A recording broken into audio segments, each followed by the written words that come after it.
জনগণের পক্ষে, জনগণের স্বার্থে এবং জনগণের জন্য কাজ করলে সেই দলের সরকার কোনোদিনই ব্যর্থ হবে না। সেই সরকার একটি জনগণের সমাদৃত সরকার হিসেবে নিয়োজিত।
সুশৃঙ্খল এবং সুসমন্বিতভাবে এটা পরিচালনা করা, দলের চেয়ারম্যান নির্দেশিত যে সাংগঠনিক কর্মকাণ্ড চলমান আছে সেই সাংগঠনিক কর্মকাণ্ড যাতে সুসম্পন্ন করা যায়, সুসংগঠিত করা যায় এবং সুন্দরভাবে এই প্রক্রিয়া নিষ্পন্ন করা যায় সেই দিকে আমি চেষ্টা করব, নিয়ে যাব এবং দলের নেতাকর্মীদেরকে বলবো আজকে বাংলাদেশ জাতীয়তাবাদী দল জনগণের শুভেচ্ছা নিয়ে, জনগণের সমর্থন নিয়ে রাষ্ট্র ক্ষমতার পরিচালকের আসনে বসেছেন, সরকার গঠন করেছে জনাব তারেক রহমানের নেতৃত্বে।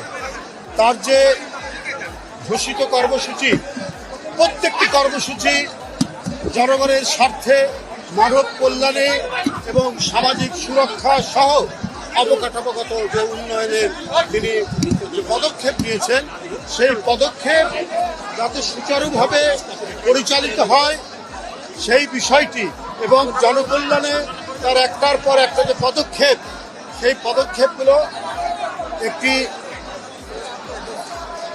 ক্ষমতায় আসীন একটি রাজনৈতিক দলের নেতাকর্মীরা সেইটা জনগণকে অবহিত করবেন এবং জনগণের সাথে তারা সম্পৃক্ত থাকবে।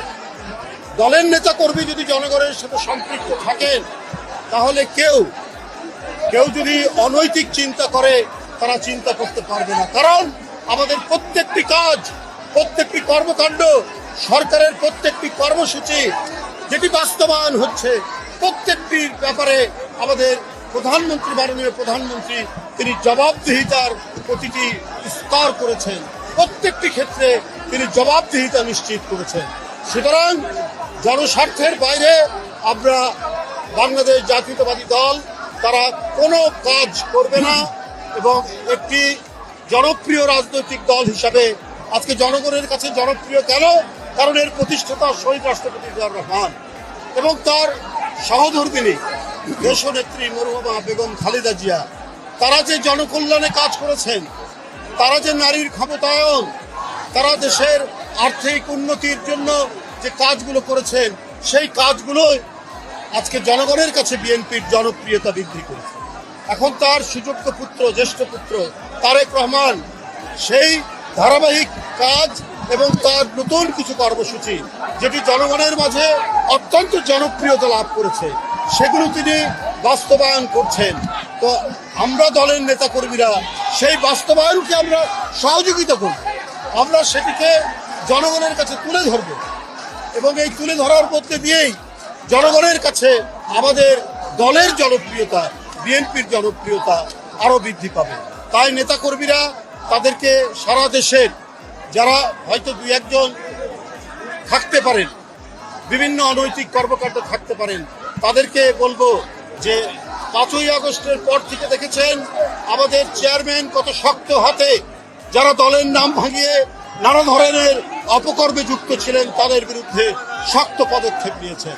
সুতরাং কেউ অনৈতিক কাজ করবেন না, গঠনমূলক কাজে থাকবেন, দলকে শক্তিশালী করতে হবে এবং দলের নেতাকর্মীরা যাতে তারা জনগণের প্রতিনিধি হিসাবে কাজ করতে পারে সেই চেষ্টাই তারা করবেন। আমি আর বক্তব্য দীর্ঘায়িত করব না। দল থেকে স্থানীয় পর্যায়ে আমাদের দলের নেতৃবৃন্দ যারা আছেন, ইউনিয়নের নেতা, উপজেলার নেতা বা থানার নেতা বা জেলার নেতারা, তারা সবকিছু যাচাই বাছাই করে ইউপি নির্বাচনে যিনি যোগ্য প্রার্থী তাকে সমর্থন দেবেন। কারণ দলীয় প্রতীকে এখন তার নির্বাচন হবে না, তারা সমর্থন দেবেন দলের নেতাকর্মী এবং আমাদের যারা সমর্থক আছেন তাকেই তারা সমর্থন করবেন। একজন দলীয় সমর্থিত ব্যক্তি অবশ্যই নির্বাচিত হবে, কারণ আজকে এত অপপ্রচার দিয়েছে, এত চক্রান্ত হচ্ছে, এত ষড়যন্ত্র হচ্ছে, তারপরেও দেখেছেন জরিপে বিএনপির জনপ্রিয়তা অনেক বেশি, প্রায় 54, 55, 56%। আর ব্যক্তিগতভাবে প্রধানমন্ত্রীর জনপ্রিয়তা আরো বেশি, 65-66%। তো সুতরাং জনগণের পক্ষে, জনগণের স্বার্থে এবং জনগণের জন্য কাজ করলে সেই দলের সরকার কোনোদিনই ব্যর্থ হবে না। সেই সরকার একটি জনগণের সমাদৃত সরকার হিসেবে নিয়োজিত থাকবে। ধন্যবাদ।